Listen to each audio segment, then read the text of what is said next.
Hello, it's Walter, and today we're going to be working on our glove box again. Um, I hope to get it all done in this video.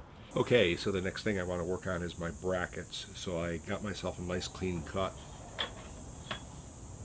on this old rusted piece of angle iron. That's what I'm going to use for my little L brackets to hold my glove box in. So um, I got a good square edge there. So I need to cut two 5-inch long pieces. And when you're cutting the angle iron, this is the best way to cut it. Don't cut it like this or like this.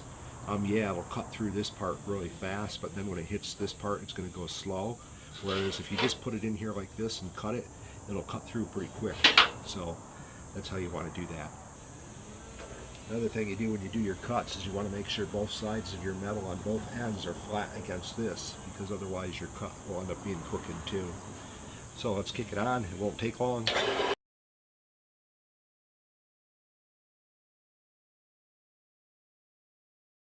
Let's take a look at it.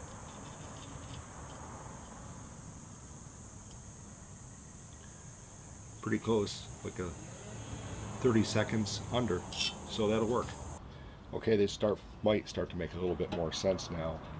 These are the two brackets that I'm going to use to hold in my glove box and the faceplate. The faceplate with the door attached is going to be welded to this, so it's all going to be one piece.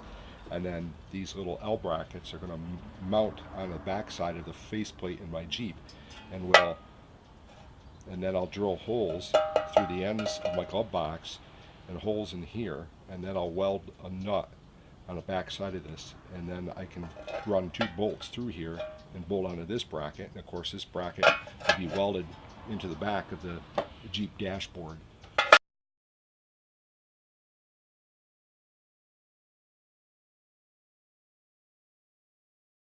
So these are going to go just like this, and I need to figure out all my dimensions, where exactly to put these, and all of that business. So I made this wider on purpose because when I look at this, originally the glove box is held on by these two screws, and if you look carefully at this side, you can see where this is bent out a little bit because they were yanking on the grab bar so hard they actually bent this metal a little bit, trying to rip the glove box out completely. So what I'm going to do is I'm actually going to drill holes toward the ends of these 5-inch pieces, and then I'll have to put a hole here and here, for example, and then this will give a broader grab on this dashboard, and then if someone tried to yank it off, it's going to be harder because the two holes space so close together, you know, and the grab handle was up here, or if you grab the edge and wedge something underneath there, you've got a lot more leverage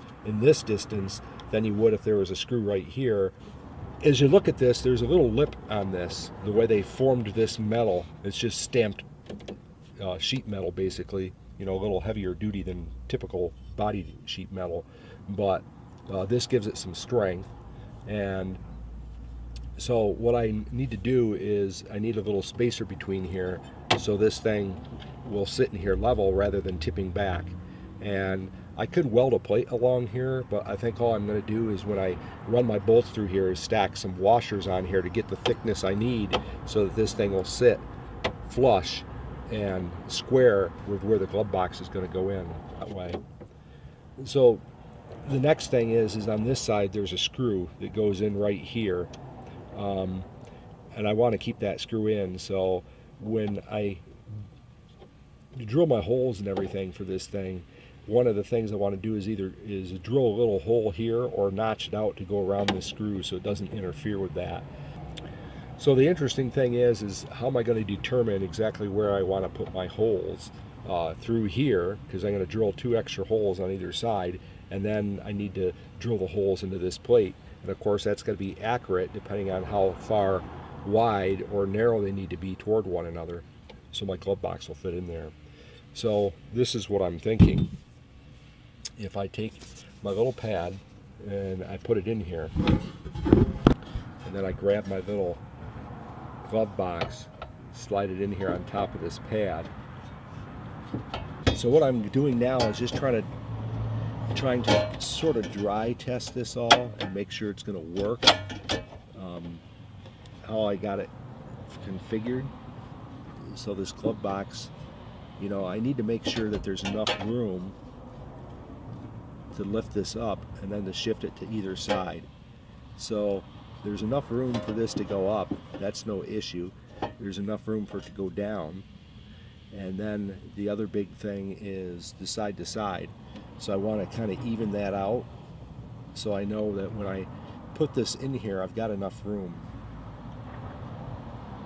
I just came in at a 1/2 inch and a 1/2 inch from each corner and drilled a pilot hole and then drilled a 1/4 inch hole.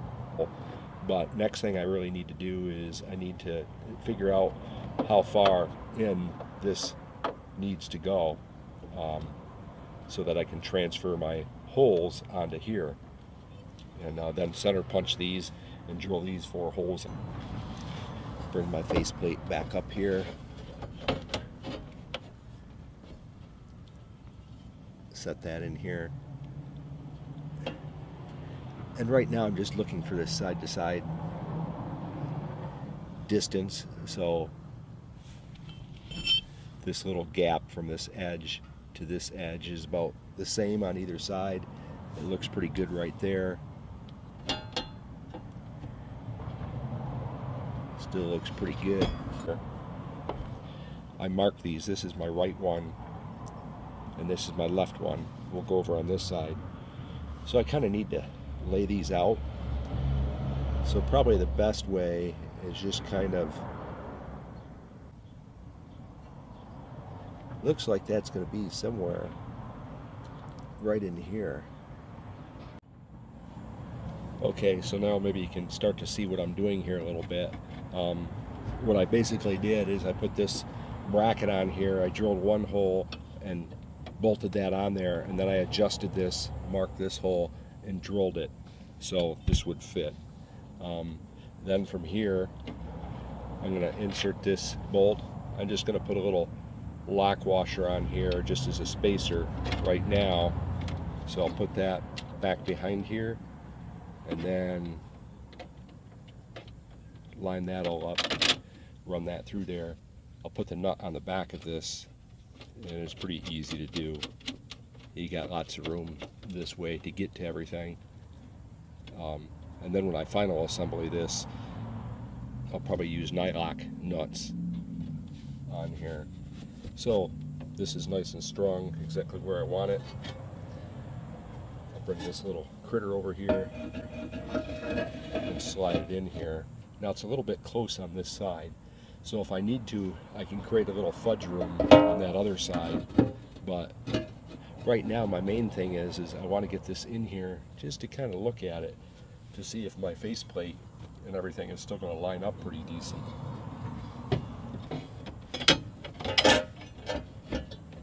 Slide that up in there. See, and this actually needs to go over another 1/8 of an inch or so. It's got to go over that way.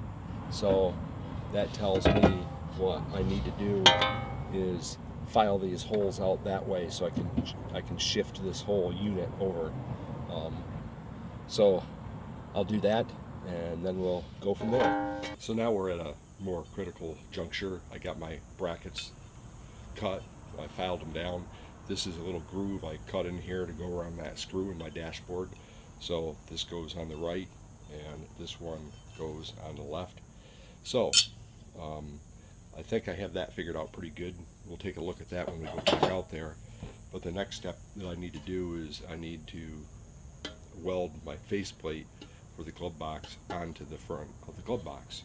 And I tentatively drilled some holes in here. So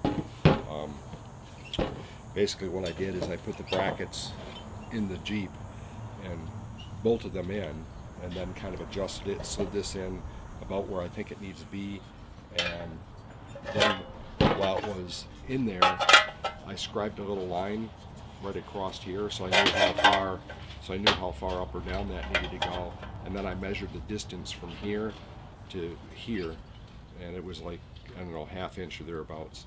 So then when I got back into my backyard here, I just lined that line up on the back here, and then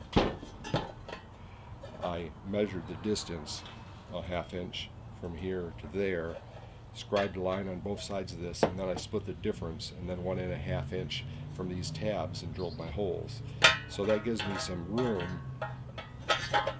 So that'll give me some room when I'm setting this up, because once this is all done and I slide it in there, then I'll actually mark it through these 2 holes onto here, and then take the brackets off, drill these, and everything should hopefully line up. I need to get this equidistant on either side, so I need to kind of fudge this around and kind of even it out, and the same with top to bottom.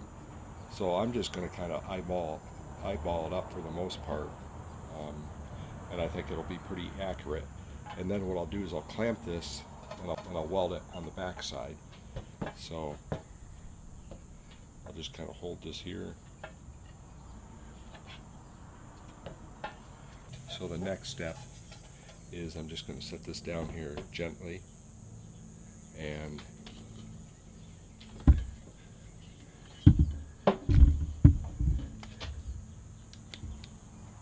connect this on here. And then what I'll do, I'll just tack it maybe in 4 places, 2 on either side, and then I'll go test fit it.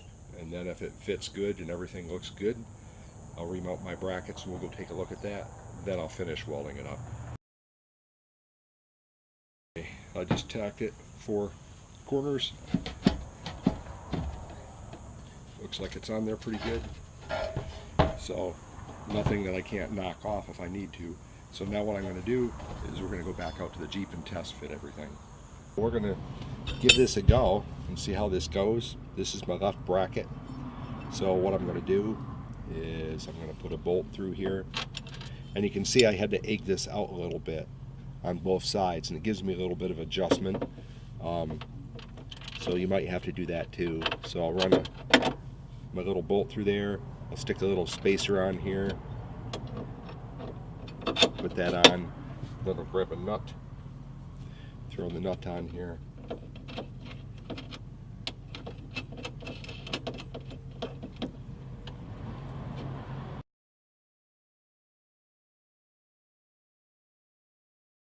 And this little groove should fit around this screw right there, hopefully.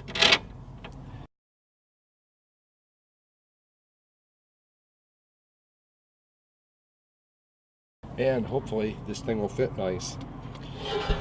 One of the other things I did when I was trying to fit it in here before is where the little welds were on here, they're kind of raised up a little bit. So I just ground them down really quick. So hopefully this will slide in here a little smoother.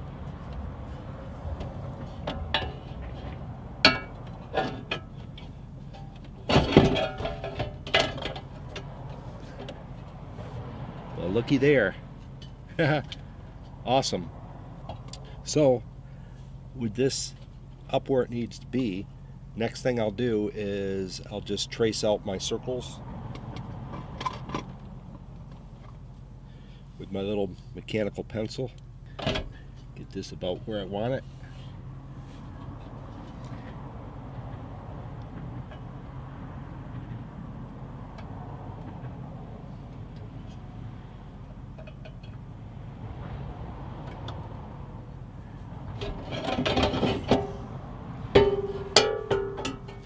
And I think the better thing to do is to do one side at a time, trace it out, drill it, put it in here. Then I can put the box in here, and then I can at least feed a bolt through there because there's no nut on the back side.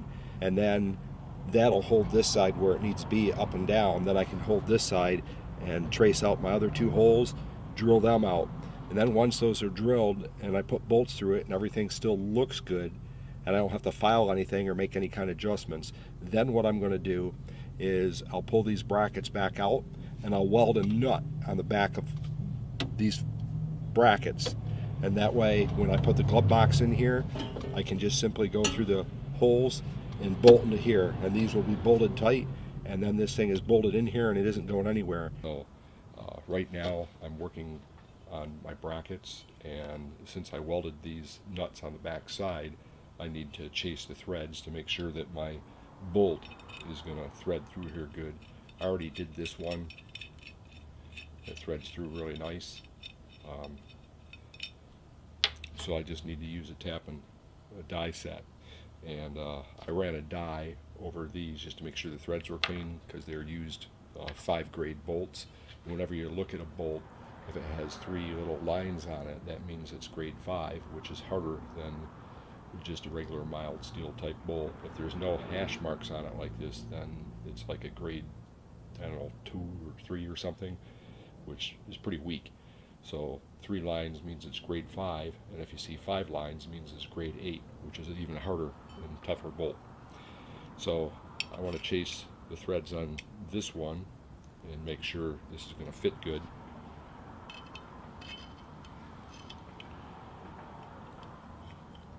A lot of times it's good to put a little cutting fluid on here, and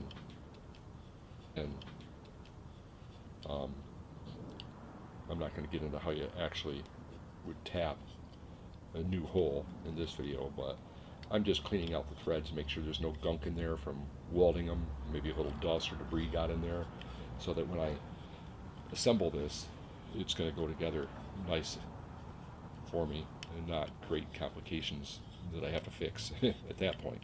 So better to kind of look ahead and fix it to begin with.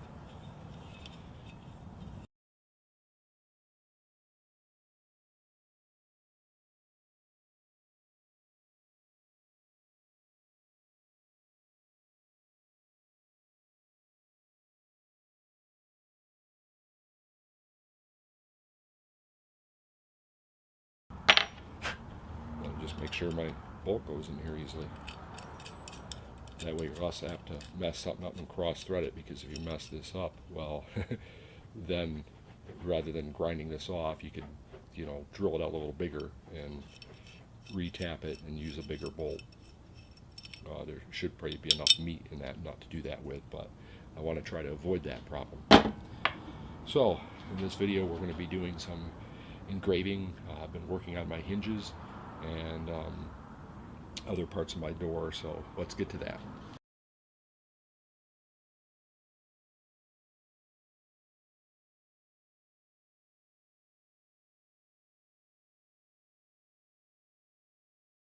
Okay, so we're going to have a little fun with this, and I have no idea how this is going to work out. So we'll give ourselves a little hand at some kind of scrimshaw type work here, a little engraving on the front of my club box door, just to maybe give it a little bit more, I don't know, a little bit more fun. Okay, let's see what happens. And if necessary, I could grind it all down or whatever.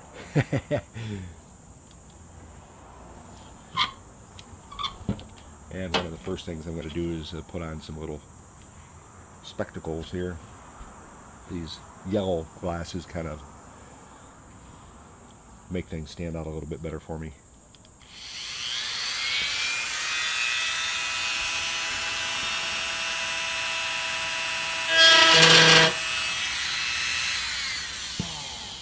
Just I need to anchor this somehow. Okay, we'll try that. A couple little weight plates here. Maybe center this slightly more. I don't know if you can see that in the camera. Seems pretty good. Crank her back up. Go for it.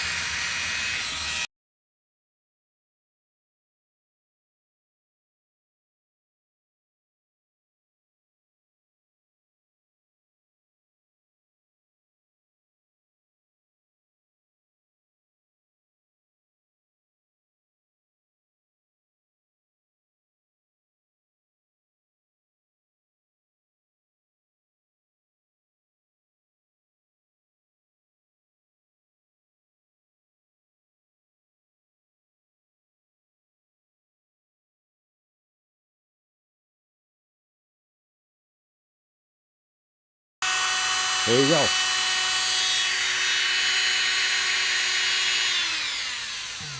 So we got our little door all engraved. I don't know how well you can see this. but I'll show it to you again when it's in the Jeep.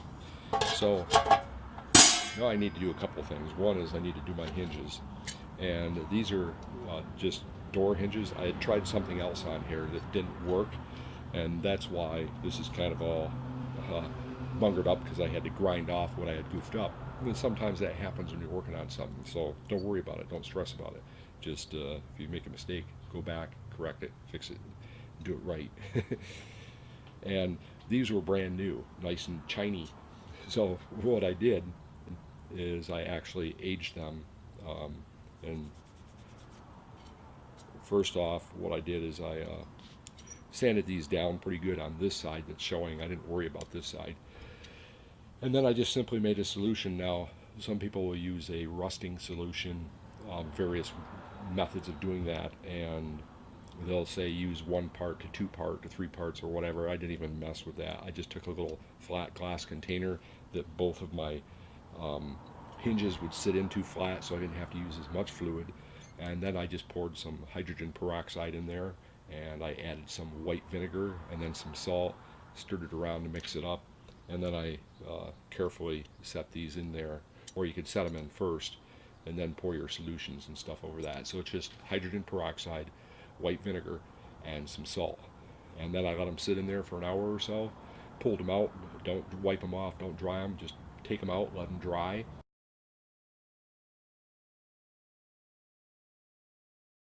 Once they're completely dry, put them back in the solution again and swirl the solution around a little bit carefully.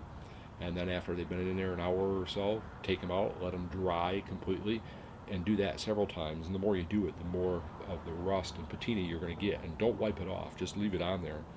And then what will happen is it'll eventually work itself in enough where it doesn't really wipe off that much. So that's how I aged these.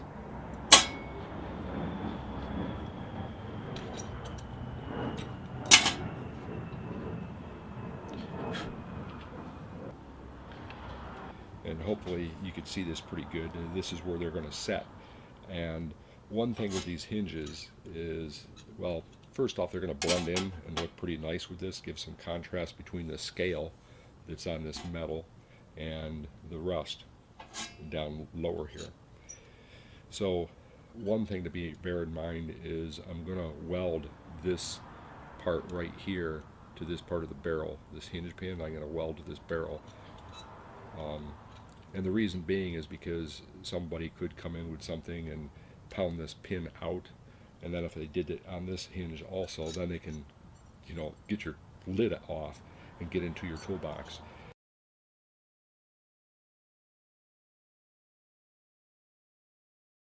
But if I weld this on here, tack it on there a little bit, they won't be able to do that.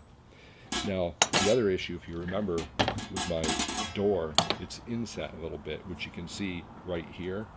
There's a little bit of spring to this, which is fine with me, because then when I put my key in here and lock this, it's going to put a little more tension on the top part of the door, so it'll be less apt to rattle.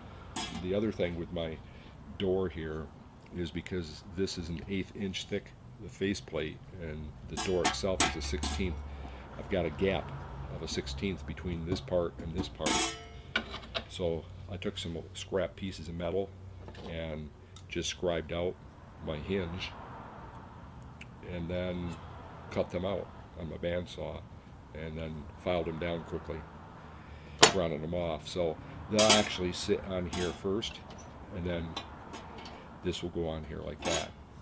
So how I'm going to weld these on here is, when I was test fitting this, I actually drilled some holes in my plate and used little tiny bolts and nuts on here just to test everything to make sure it would work. I bolted that to the door, and then I clamped this here and made sure that my door would open and close freely. And I did have to grind a little bit off this top edge and the bottom edge because it was starting to fit a little bit too tight. Right now you can get about just a thin piece of paper around this edge and work it all the way around. So it's pretty tight fit. So in order to weld this plate on here, I'm going to drill another hole, and I'm going to drill them to 1/4 inch. I'm going to make them a little bigger. And then what I'll do is I'll sand this plate down a little bit, grind it so it'll get a better weld on it. and then I'll carefully line this up and clamp it. And then on the back side, I'll just weld through this hole to this little plate. And then this plate is going to be firmly attached. And then once that's done, I can come on here and line this up, and the same thing. I'll grind some of that rust off. So I get down to bare metal, I'll get a better weld, and then I'll put this on here and carefully weld through these little holes. And then on this part down here, it's just a matter of welding down through here on these 3 tabs, and I think that's going to hold it plenty strong enough. And if not, I can add a little bit more weld to it. So that's the process that I'm going to be doing right now. So let me go ahead and do that, and then I'll get back to you. Oh, something else to keep in mind is with this little lock that goes on there, take this nut off. This, as you can see, is kind of keyed. It's got a flat spot that coincides with this flat spot. And normally you use this on, you know, like a wood cabinet or something, and these little burrs would be pounded in the wood and keep this from turning. So when I put this lock on this hole, the only thing that's going to keep this thing from turning is the nut. And that nut, as you can see, is pretty thin, and it's not all that strong.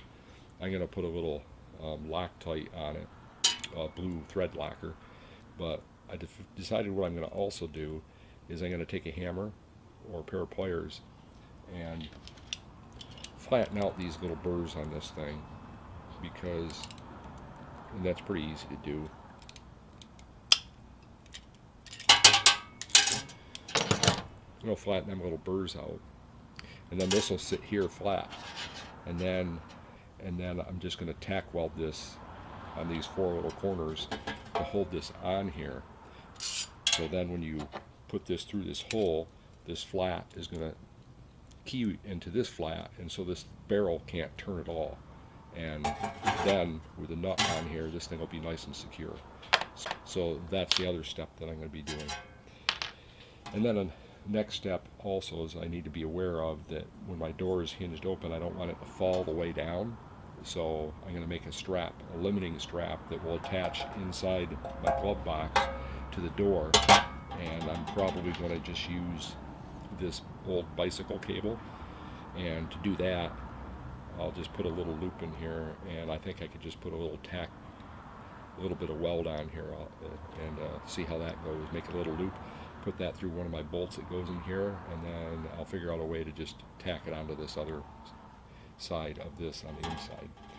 So those are all the things I'm going to be doing. I'm just going to go ahead and do them, and then I'll show you the result.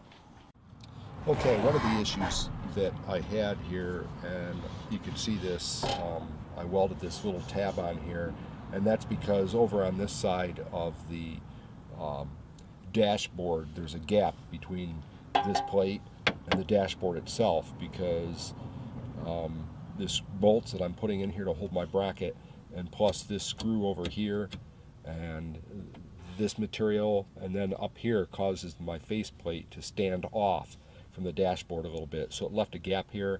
I didn't want to leave that gap there, so I just tacked this little piece of flat stock on there. And the other issue is, put this little rod on here, is not only is a gap there, which I probably would have been okay with, but the issue is this hung down below my dash board right here. It hung down a little bit, and part of the reason why is I didn't realize it. Even though I bent this faceplate and it fits really nice, the actual bend on the plastic one that goes in here is even sharper. So if I'd bent this at a sharper angle, this plate would have fit up in here higher, and then I probably would not have had to put this rod on the bottom. Or maybe I would have, I don't know. Anyway, so let's install it now. So I'm going to put a little pad in here because I want this pad just to kind of provide a little bit of protection. This box doesn't hit anything in here, but just in case, I'm going to put this little pad in here to cushion it, and that way if you hit a bump or something, it's less apt to rattle on anything in here. So the first things I need to do is I got to put my brackets in there. So And basically, this is my left side. I'm going to put a spacer in between the dash and this bracket, run a bolt through here and put my nut on it. So let's take a look at that. This is just a lock washer I'm going to use for a spacer. I just need it the same thickness as this little lip here. I could cut a little plate out and drill it holes to match up with this, but these will work.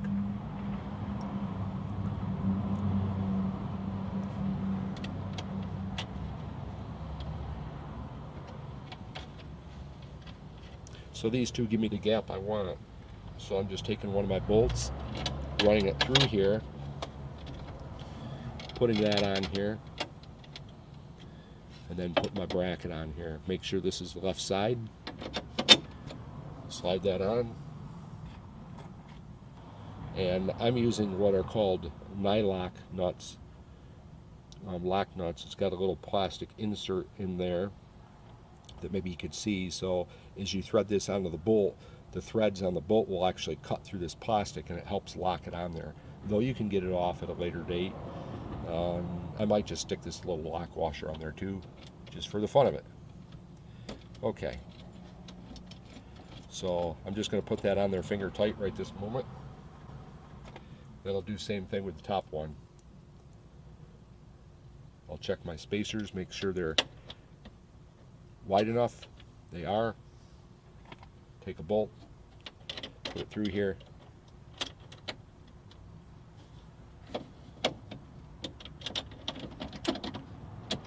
and line that all up. One of the things when you tighten this up too is you want to make sure your little washers, whatever you use for a spacer, doesn't come over and get wedged in between your bracket and this little lip on here. I don't know if you can see that lip,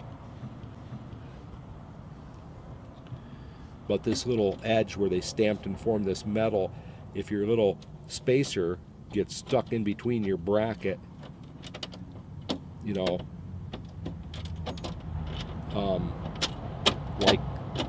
like that, it's going to cause things not to line up properly. So you want to make sure everything's set in there good, and that sits just like that when you tighten that thing up. So just something to be aware of. So I'm going to go ahead and install these brackets. No reason for you to watch this, so be right back. So the brackets are all installed. Better check everything. Got my pad in here. You can see my brackets. They're in there pretty solid. So let's see if this thing's going to slide in there and fit right. I do have these holes slotted a little bit, so if I need to I could adjust these slightly, but I think they got enough play here that it's going to fit in here. So let's see what happens. See how difficult this thing is to get in here. It's pretty snug, but that's okay. I might have to slide that over a little bit. Yeah, I got to adjust my brackets a little bit and space them out a little wider. So I'll do that. So there we go. I've got this inserted in here. I got to put my other bolts in here. I'm going to use little lock washers on them. And just make sure you don't crank things down so tight that you strip things out. A lot of guys do that. They don't have any like tactical sense in their fingers or something. I don't know. They just crank things down all the time. That's why we have torque specs, so you don't do that. But in this case, I've done enough work where I could tell by feel how tight, you know, how soon something is tight enough. And this isn't like a major component where you got to crank something down, like, you know, lug nuts. And there's even a torque spec for your lug nuts. So now one thing you might notice is there's a little gap right here, and I was talking about this before. Here you can see the one gap on the end where I welded the little tab. So you can see that. And this is going to get pushed up slightly, so this little gap should disappear, but nobody'd see it anyways.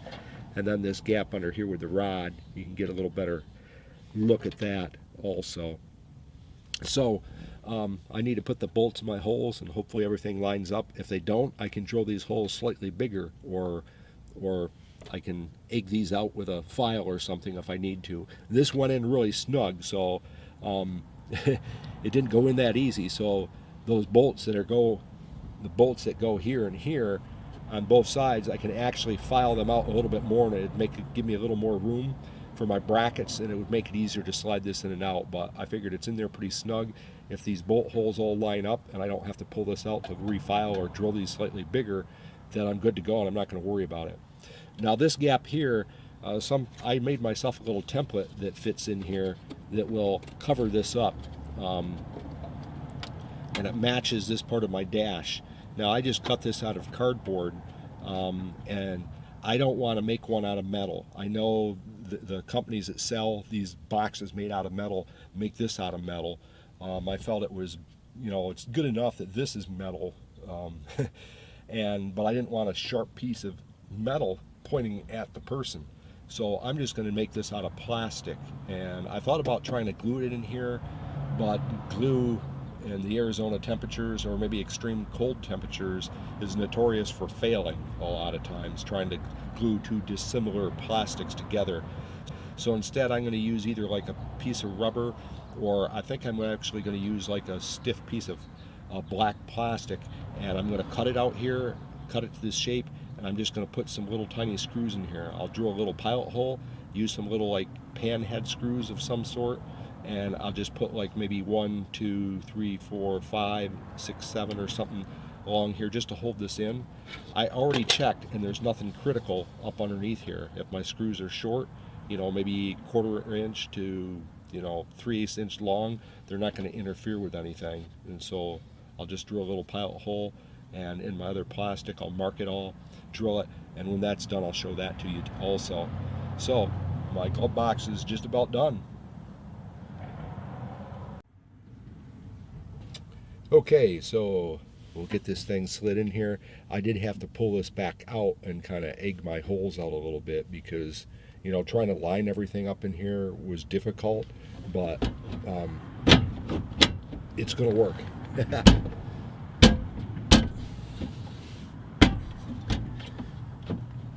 There. So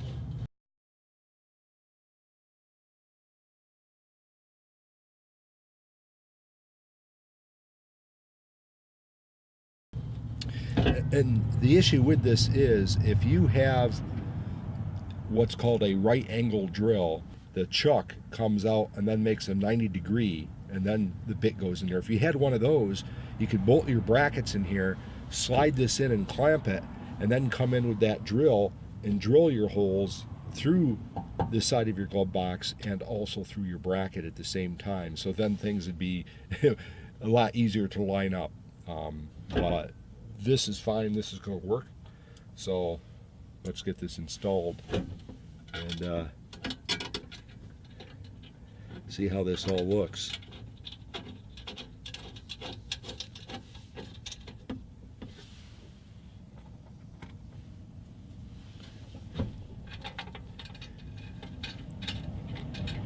And it's okay having a little bit of play in these little things. I just kind of grooved them out a little bit, so it gives me a little bit more adjustment for my glove box. So once I get all my bolts in here, I can adjust my glove box a little bit better where I want it to be.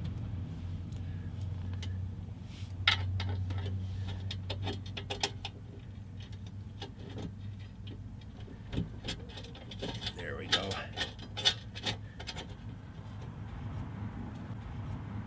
Now it's just a matter of snugging these all up and making sure my glove box is up there where I want it.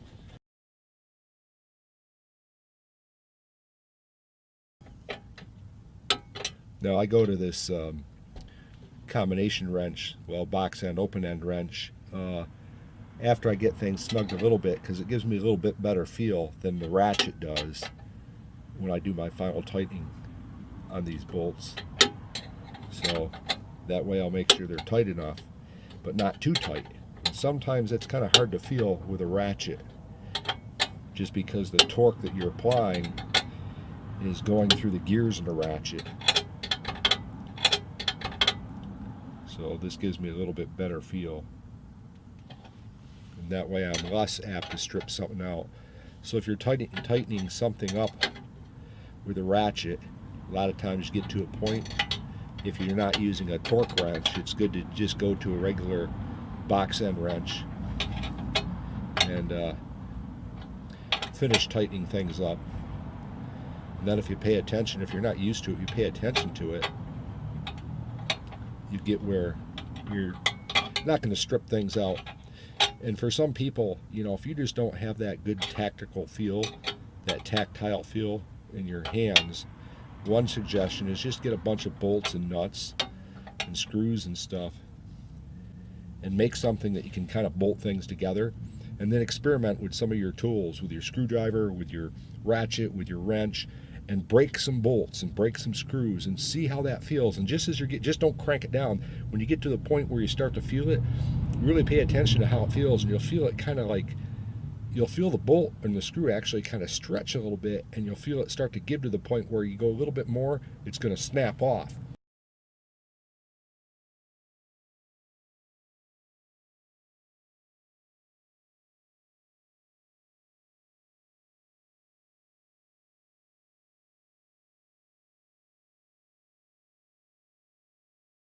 And if you do that a little bit, you can gain some experience a lot quicker that way. Though using a torque wrench, if there are torque specs, is the best way to do it. So, okay, here's our glove box. It's installed. This puppy ain't going nowhere, and nobody is stealing it. Okay, because they can't get to these bolts. They're hid behind here. And if I ever need to remove this, I open the glove box, take the bolts out, I can slide this out, and I can remove the brackets pretty easily. So this goes up here. Get my key in here the right way. I'll put a little pressure on here. Lock it. There you go.